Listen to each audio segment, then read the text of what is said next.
Ora viva, muito boa noite, bem-vindo ao Jornal da Noite. A água está mais cara desde ontem para famílias que consomem mais de 8 bidões de 20 litros por dia. O preço subiu devido a elevados custos de produção. Entretanto, o Conselho Regulador de Água informa que a nova tarifa vai ter mais impacto a partir de setembro. Esta é a segunda vez que o preço de água fornecida pela empresa Águas da Região de Maputo sobe nos últimos 2 anos. As razões são as mesmas. Pretende-se cobrir os custos de energia, de produtos químicos e de investimentos feitos pela empresa para fornecer água. O Conselho Regulador de Água diz que o precioso líquido custará mais caro para famílias que consomem mais de 160 litros por dia, o equivalente a 8 bidões de 20 litros. O metro cúbico num fontaneiro está a 10 meticais e o consumo de até 5 metros cúbicos por mês está a 133 meticais e 50, cerca de 160 litros por dia por família. O mesmo que o ajustamento anterior.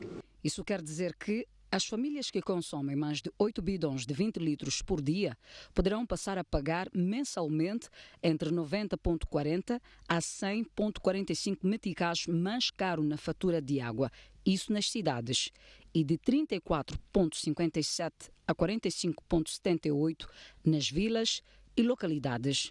Olhando para Maputo, é que a fatura anterior era de 216 meticais e 20 centavos, esta fatura passará para 306 meticais e 97 centavos.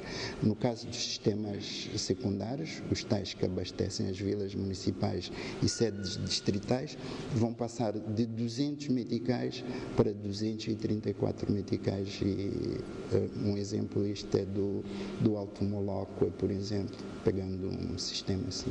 Os novos preços foram definidos tomando como base que quem consome mais paga mais e ajuda a não subir o valor de quem consome menos. Os consumos da geral, que é público, comércio e indústria, pagam ligeiramente mais alto que para subsidiar estes que não sofreram variação. Os consumos acima de 7 metros cúbicos também pagam ligeiramente mais alto, não é, para subsidiar a estes. Além das tarifas de consumo doméstico, as autoridades do setor da água também reajustaram a tarifa especial que corresponde à água consumida pelos navios, que passa de 100 meticais para 250 meticais por cada metro cúbico. As novas tarifas de água só se vão refletir nas faturas que serão emitidas daqui a 45 dias. Consumidores ouvidos pela STV dizem que a nova tarifa de água vai agravar ainda mais o custo da vida. E já há quem pense em reduzir a quantidade de água usada em algumas atividades. A notícia de que a água passará a custar mais caro apanhou os consumidores entrevistados pela STV de surpresa. Porém, os moradores de alguns bairros da cidade de Maputo garantem que já fazem um uso cuidadoso.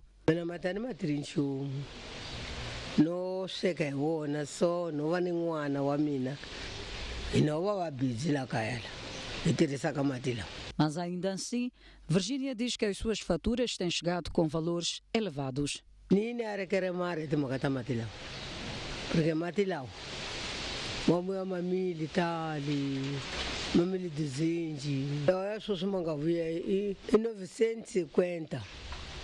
Quase que 1.050. Diante desse aumento do preço, a aposta na poupança é apontada como melhor alternativa.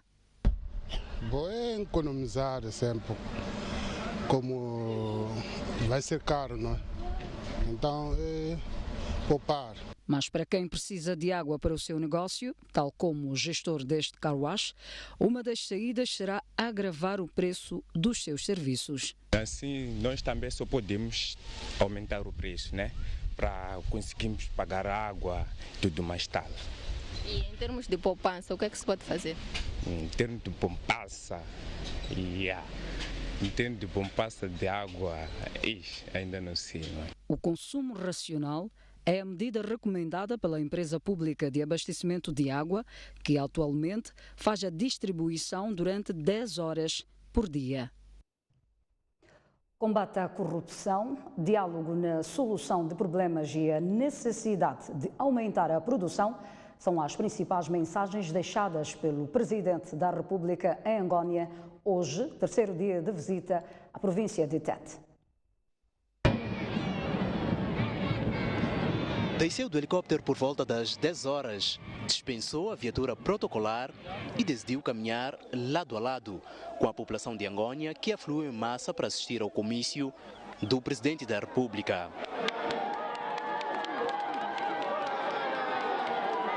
No local do comício, tal como é de hábito, ouviu as preocupações das pessoas. A Moçambique livre de tabaco não vai ao encontro dos anseios da população. Assim que estamos a falar com Sua Excelência, temos muito tabaco nas nossas casas, porque a empresa não está a comprar. Pedimos a eletrificação de mais localidades e outras que ainda não têm alocação de mais furos de água em alguns povoados, alocação de uma viatura nova ao comando distrital da Polícia da República de Moçambique. Mas a sua intervenção foi para além dos pontos levantados. As pessoas estão agora, é preciso favores para poder ir ao hospital. Quer fazer consulta, é preciso dar um dinheirinho ao enfermeiro. Quer ir à farmácia, é preciso dar dinheirinho ao enfermeiro. Vamos ficar vigilantes, denunciemos, porque nós não podemos continuar a pagar pessoas que têm salário para nos atender.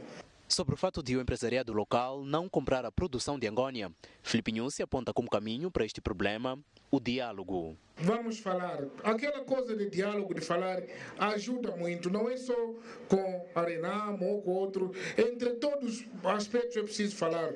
Por quê? Por que digo que tenho que falar? Porque o dinheiro é dele. Na sua intervenção, Filipe Nhusi disse também haver planos de colocação de um sistema de água que vai abastecer Angônia. Além da interação entre o Presidente da República e a população de Angônia, houve no local do comício momentos culturais. O BCI fez ontem o lançamento da primeira pedra para a construção de uma agência bancária em Chifunde, província de Tete. O lançamento da pedra, neste caso, foi presenciado pelo Presidente da República e aconteceu logo depois da população ter reclamado da falta de um banco no distrito.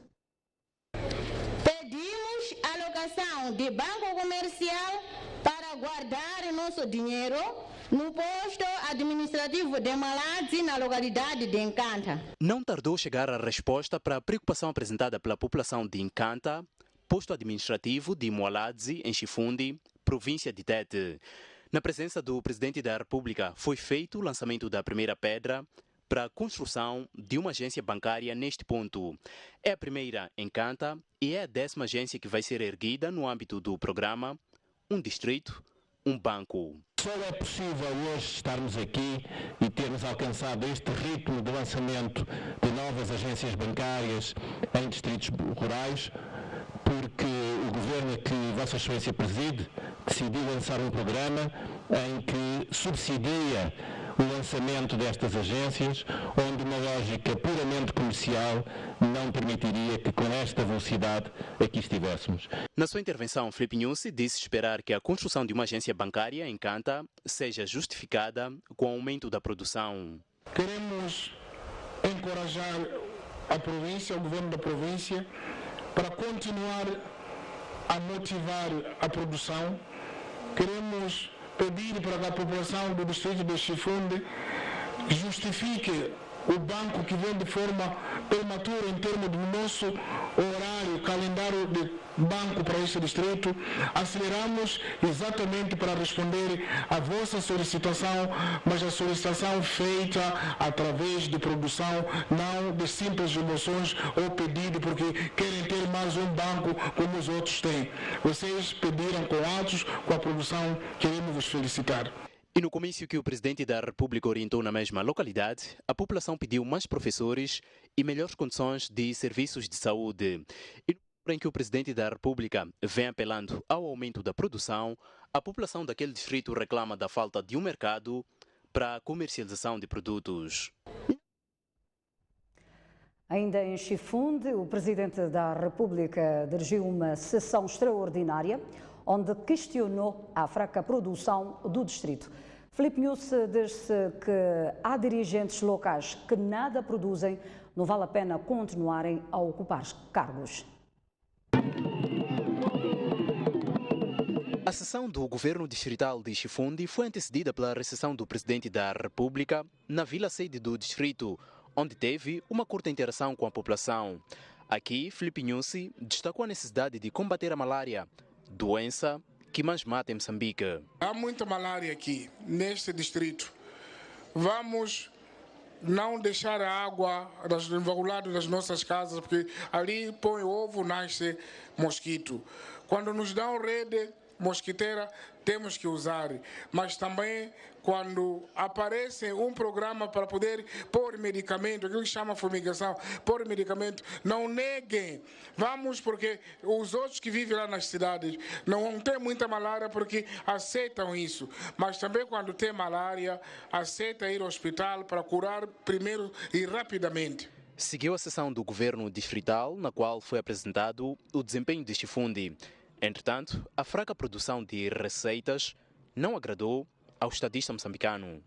O chefe da localidade de Bolimo está há quanto tempo?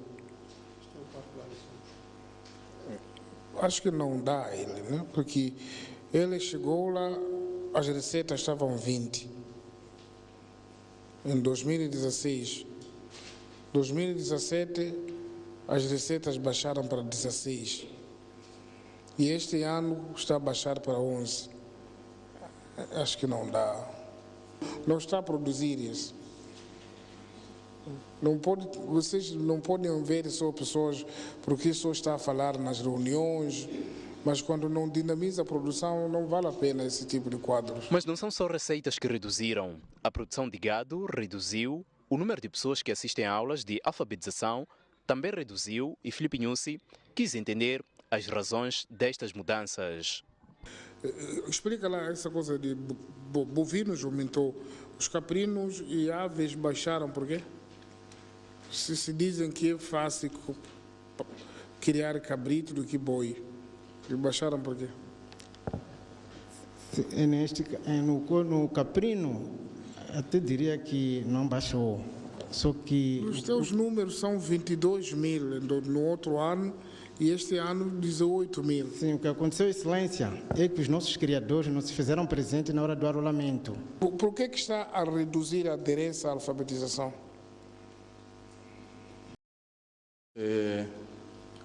Tenho a dizer o seguinte, Excelência. No ano passado, de facto, tivemos uma redução devido à movimentação dos próprios educandos daqui para Malawi e daqui para Zâmbia. Para além de que os próprios alfabetizadores... Movimentaram-se por causa de quê? A movimentação deles, eles não são permanentes. Sim, mas por que os outros anos não movimentaram?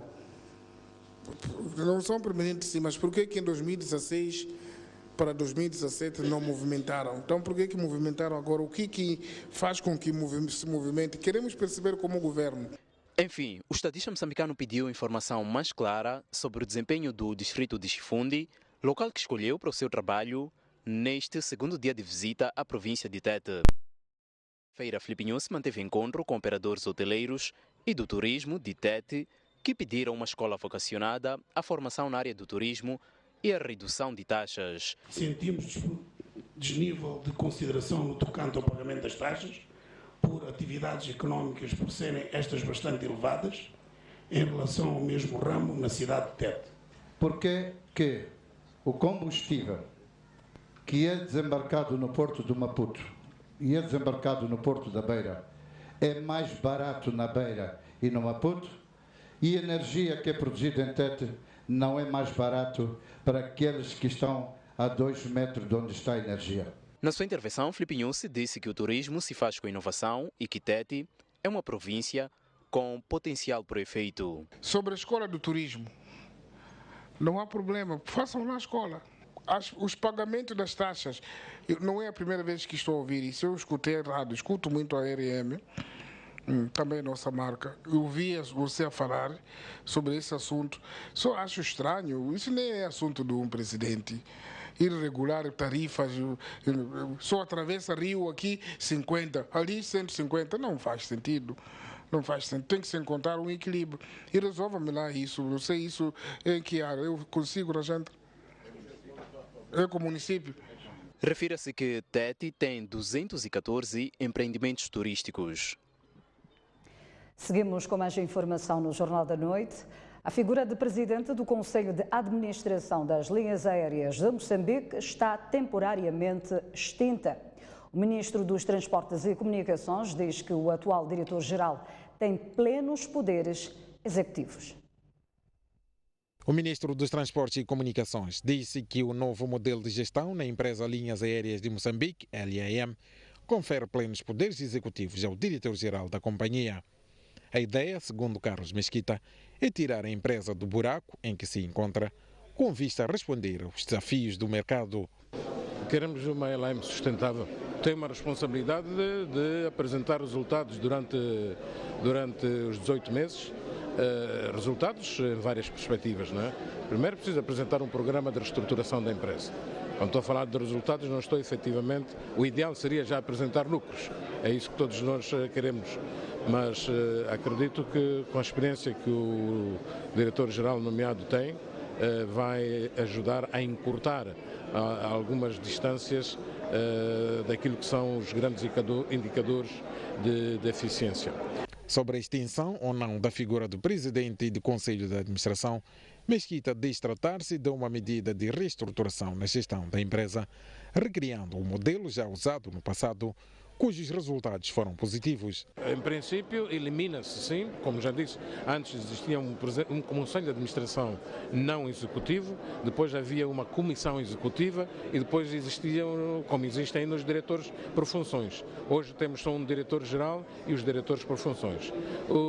A figura do conselho de administração, de certo modo, é feito pelos acionistas, portanto, que é a LAM e são os trabalhadores, mas num contexto completamente distinto daquele habitual que temos estado a ver.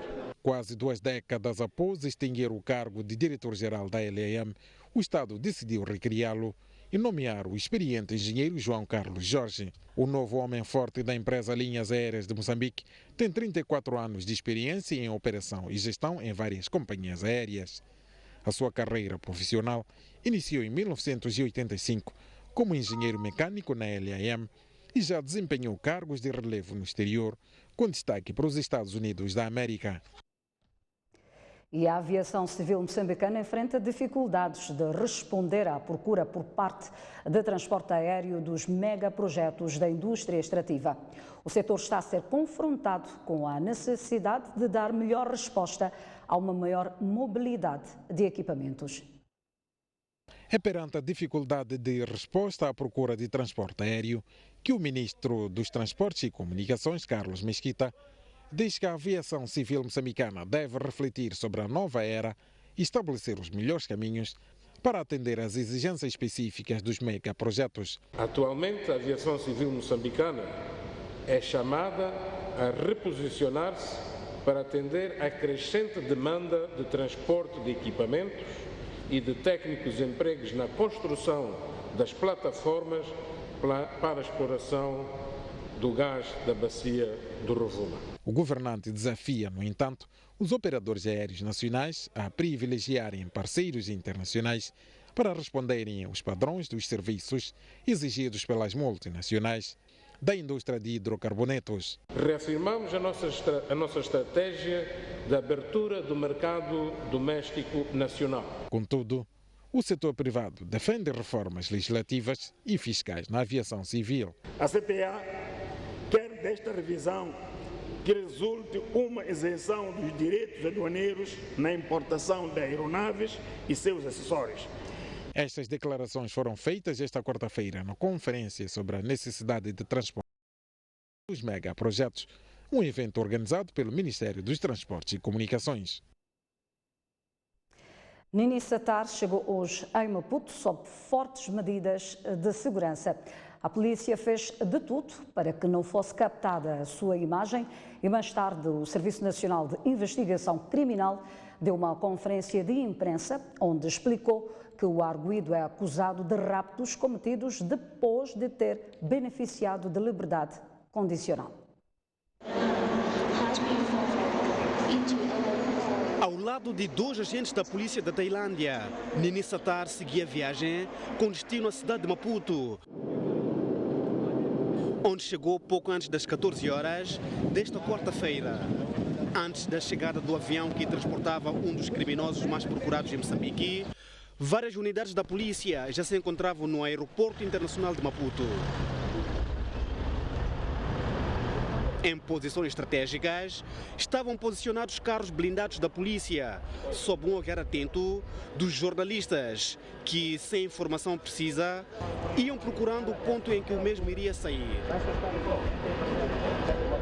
A espera foi longa, tanto do lado do terminal internacional como do terminal doméstico, e numa estratégia bem ensaiada pela polícia, Nini Satar desembarcou longe dos holofotes da mídia, tal como mostra este vídeo, filmado através de um telefone celular.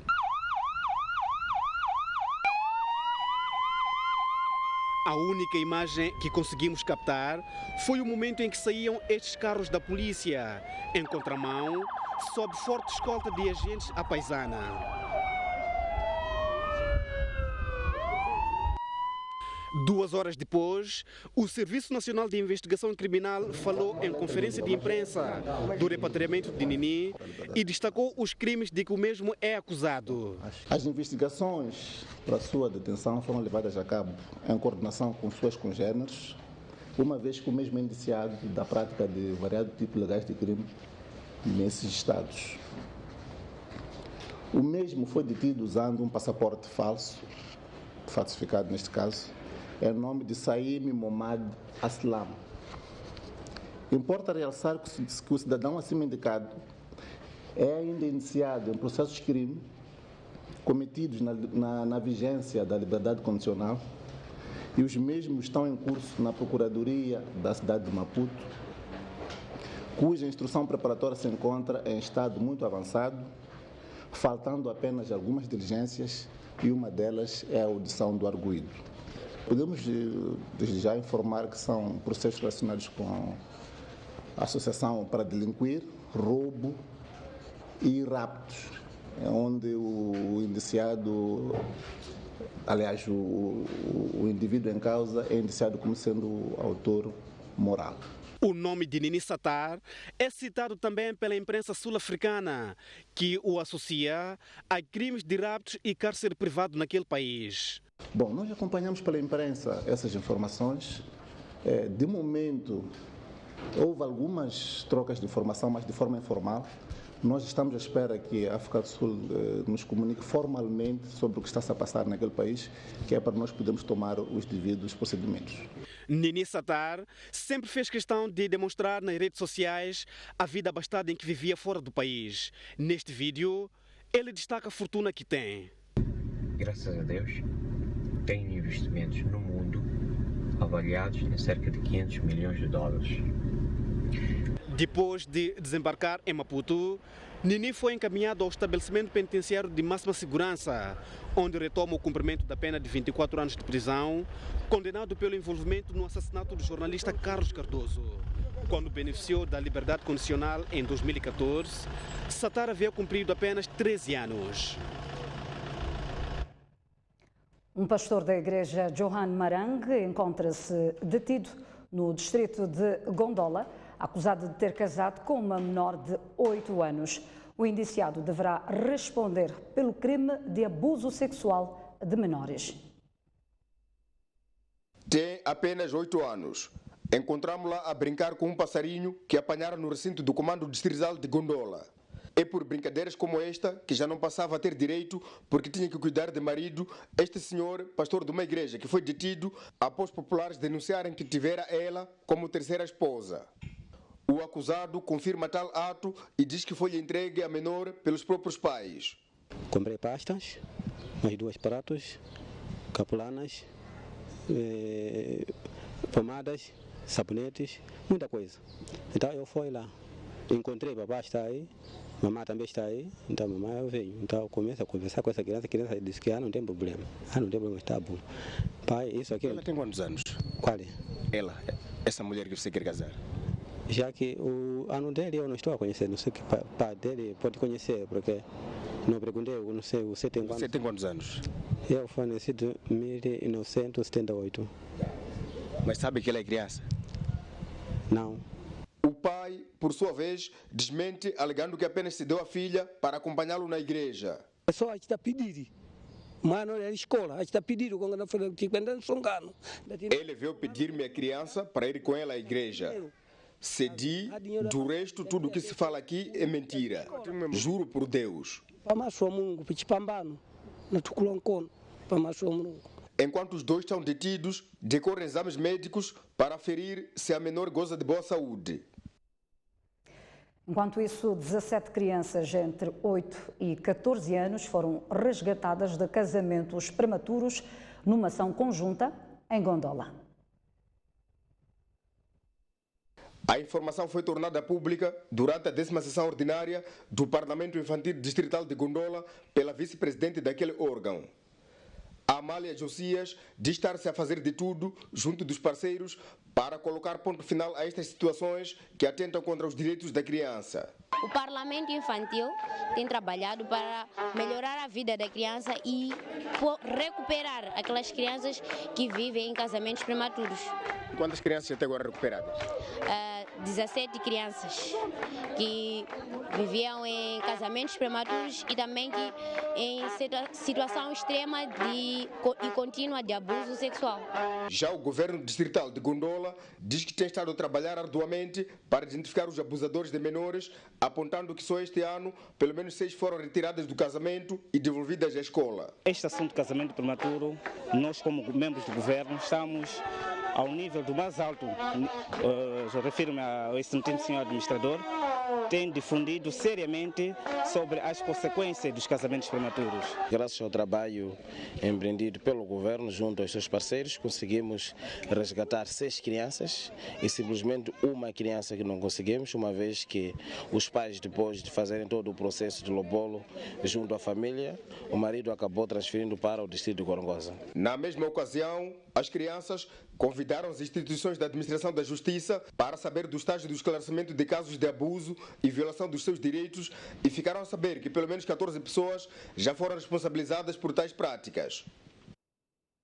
Momento para uma curta pausa no Jornal da Noite.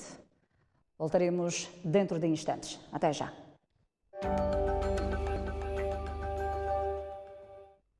Seguimos com as notícias no Jornal da Noite. Em Cabo Delgado, os muçulmanos dizem que estão a viver com medo devido a perseguições de que são vítimas, devido à suspeita de pertencerem ao grupo terrorista que vem protagonizando ataques armados desde outubro de 2017. Durante o primeiro encontro provincial de reflexão sobre a situação social de Cabo Delgado, a comunidade muçulmana revelou que o Estado Islâmico iniciou no tempo do profeta Maomé há cerca de 1000 anos. No entanto, para se defender da atual perseguição e discriminação a que estão sujeitos, os crentes recorreram ao Alcorão e à Constituição da República de Moçambique para se distanciar dos atos de terror cometidos por um grupo armado que vem protagonizando ataques em nome do Islão. A ideologia que estes transformam no meio do Islã é uma ideologia praticamente fora do contexto islâmico e o profeta já havia advertido em relação a este grupo, como se estivesse a nos tomar a atenção que, olha, devem ter cuidado, assim que este grupo for a surgir, mesmo que estiverem a se apresentar de vestes aparentemente islâmicos,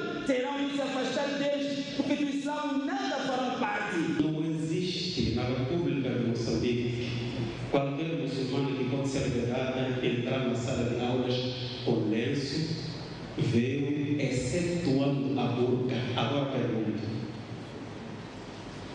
por que razão estamos a continuar a ser discriminados? Rebeldes existem no partido, rebeldes existem nas igrejas, rebeldes existem. Então, a preocupação dos muçulmanos é considerada legítima. No entanto, o governador de Cabo Delgado pede apoio da comunidade islâmica para a resolução do problema. Todos nós, da região islâmica, temos que participar deste processo. Não só para defendermos a província, mas também para mantermos a boa imagem da nossa religião. Cerca de 500 pessoas, entre membros do governo provincial, distrital, da sociedade civil, políticos e antigos combatentes da luta de libertação nacional, estiveram presentes no encontro que é considerada a primeira reunião oficial de debate público sobre as possíveis soluções dos ataques terroristas em Cabo Delgado. Um morto e vários feridos é o resultado de confrontos entre a polícia e simpatizantes do MDC, principal partido de oposição no Zimbábue. O confronto iniciou quando centenas de simpatizantes do segundo maior partido zimbabueano saíram à rua para protestar contra os resultados eleitorais que, ao nível do Parlamento, deram maioria ao ZANU-PF.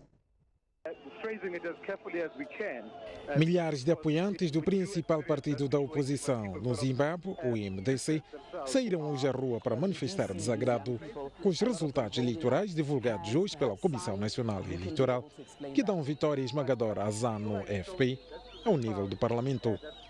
Os resultados da Comissão Eleitoral do Zimbábue indicam que, dos 210 assentos parlamentares, o partido ZANU-FP conseguiu conquistar 144 assentos contra 66 do MDC.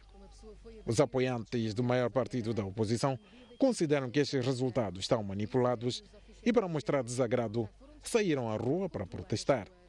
E os protestos incluíram a vandalização de materiais de propaganda da ZANU-FP e do seu candidato presidencial, Emmerson Mnangagwa, e das autoridades eleitorais. A polícia foi chamada a intervir, o que culminou com confrontos em diversas ruas da capital Harare.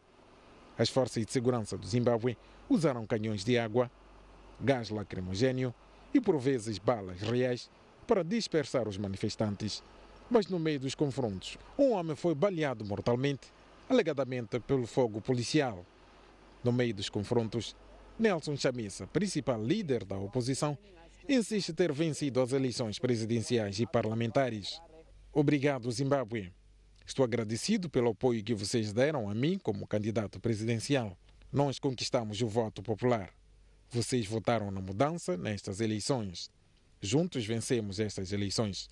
Nenhuma manipulação de resultados poderá contrariar a vossa vontade.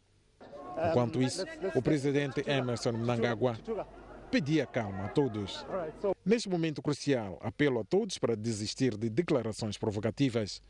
Devemos todos manifestar paciência e maturidade, bem como agir de maneira a salvaguardar a segurança das pessoas. Agora é tempo de responsabilidade e, acima de tudo, de paz. E em um comunicado, a missão de observação eleitoral da União Europeia disse que as eleições no Zimbábue foram pacíficas e inclusivas, mas frisa que a época pré-eleitoral foi marcada por intimidações a eleitores feitas por líderes tradicionais a favor do partido no poder, que também foi favorecido pela imprensa pública. Já os observadores da União Africana e a SADC também afirmaram que, desta vez, as eleições foram relativamente transparentes. E agora, por via Skype, vamos entrar mesmo em contacto com o Dr. Tomás Salomão. Vai ser, sim, via telefone. Boa noite, Dr. Tomás Salomão. Boa noite, como está? Bem, obrigada. Eu gostava de saber como é que avalia estes confrontos no Zimbábue. Bom, os confrontos em circunstância nenhuma são bons, não é? Depois de ter tido uma eleição pacífica, sem violência, calma para todos os efeitos, a partir dos princípios da tarde de hoje, somos confrontados com uma situação de violência. E o apelo que está a ser feito às partes é que, em primeiro lugar, devem encorajar os seus seguidores a terem um pouco de calma e cautela e não levarem as suas emoções a extremos, porque depois tem as consequências que têm. Porque nessas coisas existem pessoas que tentam tirar proveito de momentos pacíficos para denegrir a imagem, seja de quem for. E eu penso que é aquilo que estamos a assistir atualmente.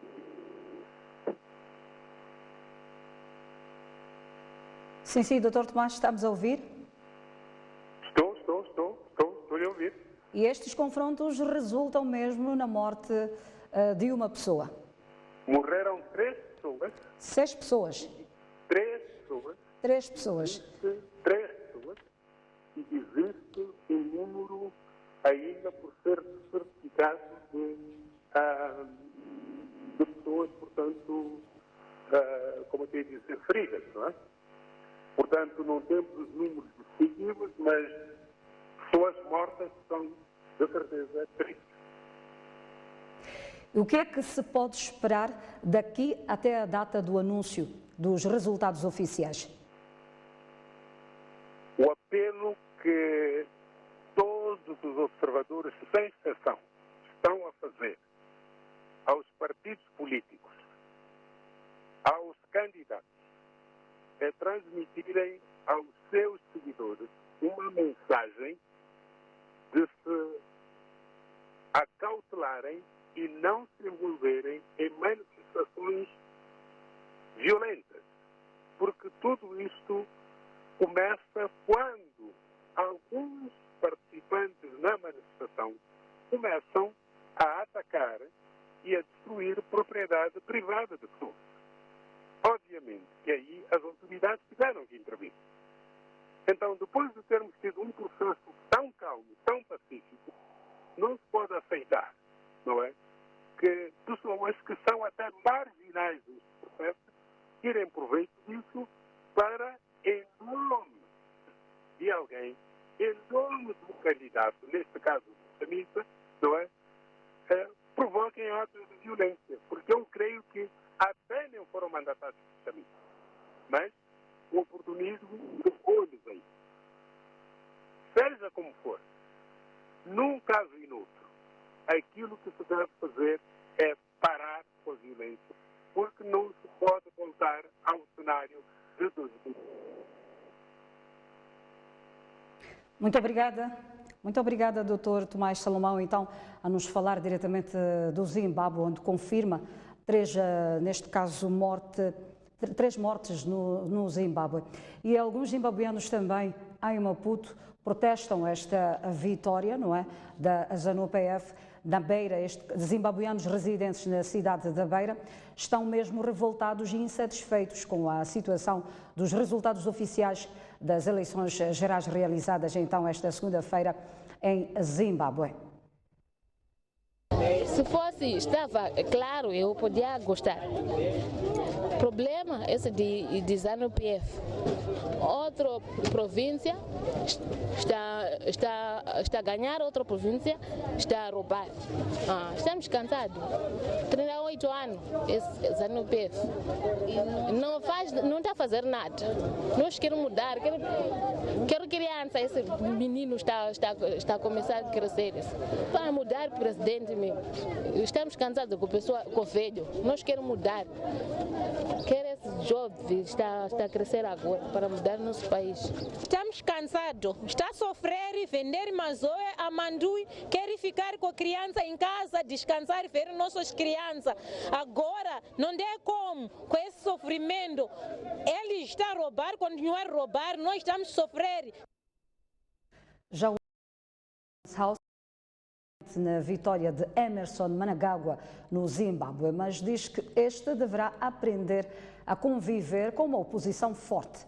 Por outro lado, diz que a oposição de Moçambique deve desenvolver manifestos eleitorais virados às necessidades dos eleitores. Penso que o presidente Mnangagwa vai ganhar estas eleições e com uma boa margem, mas vai ter que aprender a viver com uma oposição muito forte, uma oposição que vai estar muito perto dos 50%, tal como Moçambique tem tido essa experiência de ter uma oposição forte. Até agora, a oposição em Moçambique é a oposição mais forte nas Assembleias Nacionais em África. E os partidos da oposição na África Austral ainda não dominaram bem a arte de fazerem propostas políticas de substância. Fazem-se campanhas muito concentradas, muito viradas para a personalidade do candidato. E esvazia-se o conteúdo político. Isso é um defeito dos partidos da oposição em todos os nossos países aqui, e tem a ver também com o individualismo que está a regir nestes partidos da oposição. Esperemos que para Moçambique a Renamo, a era de Afonso Dhlakama, conseguirá nomear candidatos que podem convencer, que podem inspirar a confiança e o sentimento de segurança, porque ter a segurança da alimentação, a segurança física, a segurança da habitação, a segurança da saúde, isso são as necessidades básicas. O professor Thomas House falava no programa Linha Aberta de ontem. De Zimbábue, vamos mesmo a Angola, onde Isabel dos Santos está a contas com a Justiça.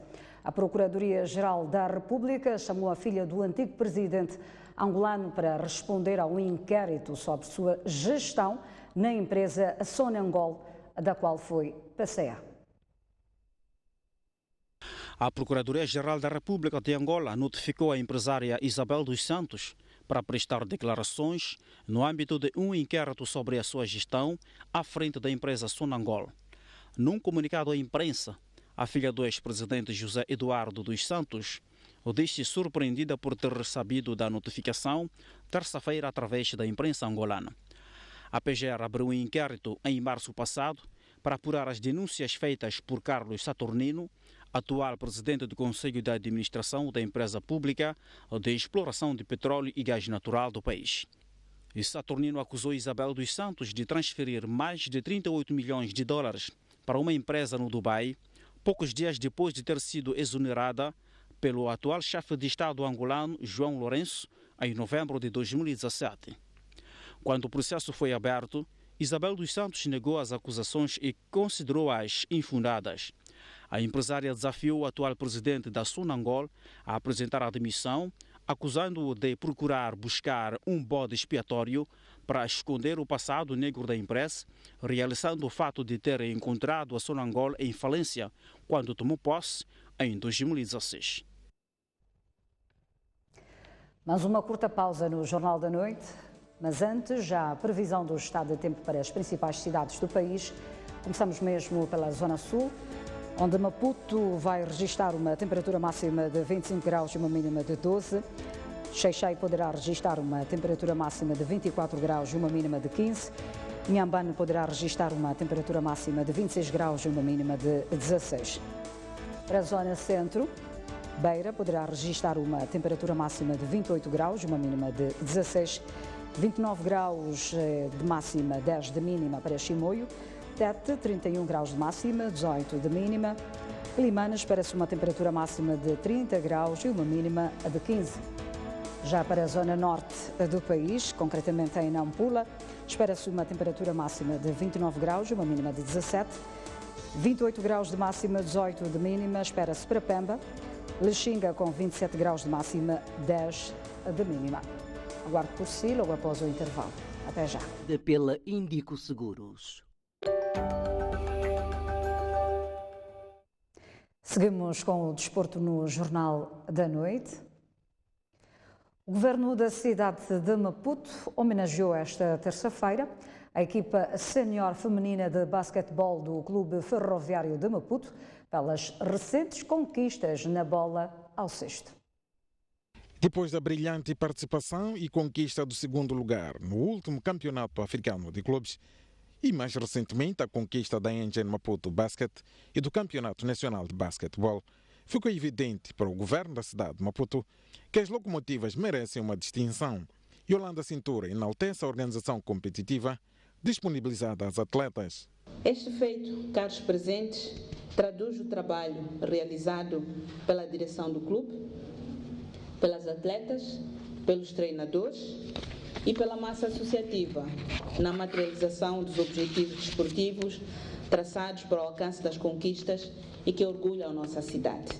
Visivelmente satisfeito com a distinção, o Clube Locomotiva agradeceu o reconhecimento e promete continuar a trabalhar para melhorar a última prestação no Africano de Clubes. Agradecer mais uma vez, digo mais uma vez que já tínhamos estado o ano passado, essa memória não me atrasou, numa sessão quase que similar de homenagem a esta mesma equipa pelos feitos que tem conseguido. Acredito que não é sempre que isso acontece, que dá um mérito ao nosso trabalho, não é fácil atingir aquilo que atingimos. Aproveitar também para agradecer o Ferroviário, a direção do Ferroviário, por ter estado conosco esse período todo. A Engen, patrocinadora do campeonato da cidade de Maputo, valorizou igualmente a homenagem prestada à equipa feminina do Ferroviário de Maputo. Isto incentiva os atletas, incentiva as próprias direções dos clubes e penso que não se deve fazer isto apenas no basquetebol, deve-se fazer em todas as modalidades, de modo a que de fato tenhamos os atletas incentivados. O evento contou com as presenças do diretor da Juventude e Desporto da cidade de Maputo, Elias William, presidente da Federação Moçambicana da modalidade, Francisco Madjaya, e o secretário-geral da Associação de Basquetebol da cidade de Maputo, Helder Amial. E o Clube Ferroviário de Maputo mostra interesse em organizar este ano a fase final da Taça dos Clubes Campeões Africanos de Basquetebol Sénior Feminino, competição que já organizou em 2016. Na final de 2016, que teve lugar no pavilhão do Machaquene, o Ferroviário de Maputo perdeu diante do Interclube de Luanda por 67-49. Derrota que não foi engolida pela equipa moçambicana, que pretende voltar a trazer a fase final à capital do país. Estamos a preparar para o Campeonato Africano. Inclusive, estamos a pensar em sermos os organizadores dessa prova, para ver se isso vai nos dar mais alguma força para ver se conquistamos este campeonato que já nos foge a 3-4 anos. Para a direção locomotiva, organizar esta prova conta como fator determinante para que a equipa conquiste a medalha de ouro pela primeira vez na história do clube. Nós queremos ver agora se pelo menos conseguimos fugir a esta fase preliminar para nos escondermos melhor e aparecermos em grande na fase final. Essa é uma das vantagens que terá em sermos nós a realizar a final em Maputo.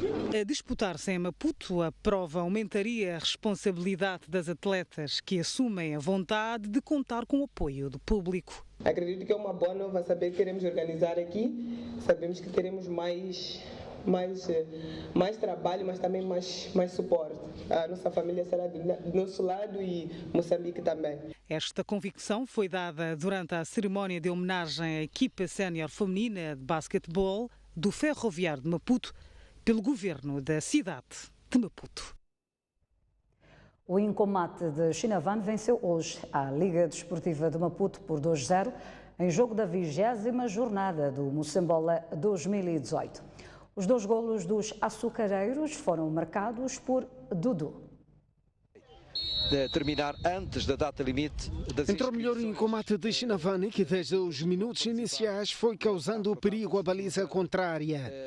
Em resultado dessa avalanche ofensiva, os açucareiros chegaram à vantagem por intermédio de Dudu. Cruzamento na esquerda, a bola chega à cabeça de Dudu, mas para uma primeira intervenção de Pinto, e na recarga o mesmo Dudu não perdoou. Na insistência, o golo acontece, já está adiantado no marcador. A Liga bem que tentou responder, mas pela frente encontrou César Machava, que defendia tudo e qualquer coisa que ia à sua baliza. Os açucareiros a entrar muito bem no jogo. Entretanto, com 1-0 a favor do Incomate, terminou a primeira parte. No reatamento em desvantagem no marcador, a Liga deu muita réplica, mas foi Incomate a aumentar a vantagem. Boa progressão de Dudu, que, mesmo pressionado, rematou rasteiro e pisou na partida. Festa no Canavial.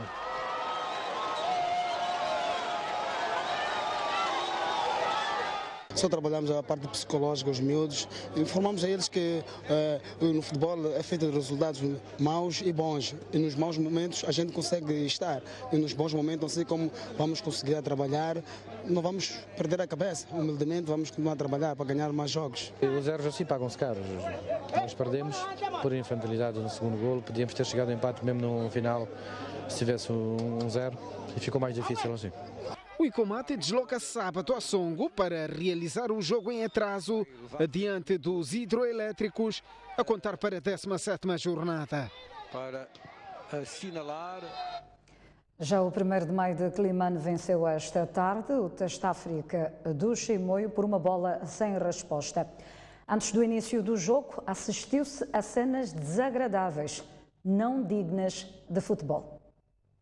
Foi uma situação protagonizada por alguns adeptos do 1º de Maio de Climane que alegavam estar a retaliar episódio igual vivido no campo do Teste África do Chimoio.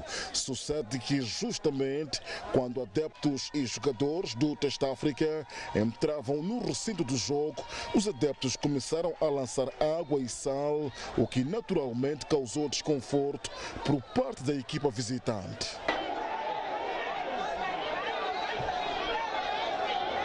Indo ao jogo, as duas equipas entraram aguerridas. A troca de bola dos dois lados visava invadir a baliza adversária. Aos 28 minutos, Beto Maravilha, dentro da grande área, não fez mais nada senão a maravilha de colocar o esférico à baliza à guarda de Mekaruf. Aos 43 minutos, Ismael com tudo para colocar o 1º de Maio a alargar a sua vantagem. A bola galga a trave. O Teste África viria a responder nesta jogada, onde Carlton, fora da sua baliza, Binot chuta, mas o defesa Fred esteve atento. É o fim da primeira parte. No reatamento, Beto Maravilha volta uma vez mais à baliza dos Fabris do Planalto, frente a frente com Makaruf, dentro da grande área. Nesta má entrada do guarda-redes do Teste África, adeptos nas bancadas gritam penalti, mas o árbitro Arthur Alcimara assinala livre fora da área.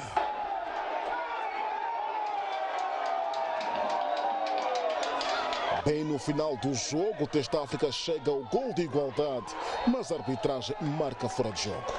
Sinceramente, é para perder jogo, porque nós fizemos uma oferta do golo. Praticamente nós entregamos o ouro ao bandido, mas pronto, fazer o que é, perdemos. Vamos trabalhar para ver se acolmatamos os erros que tivemos. Foram erros que não se devem acontecer numa competição desta natureza. A coisa mais importante era a gente sair daqui com um resultado que era os 3 pontos. Agora ficou a trabalhar para ver se conseguimos trazer pelo menos um bom resultado da Beira. No Jornal da Noite é tudo. Aguardo por si no Noite Informativa na STV Notícias. Acompanha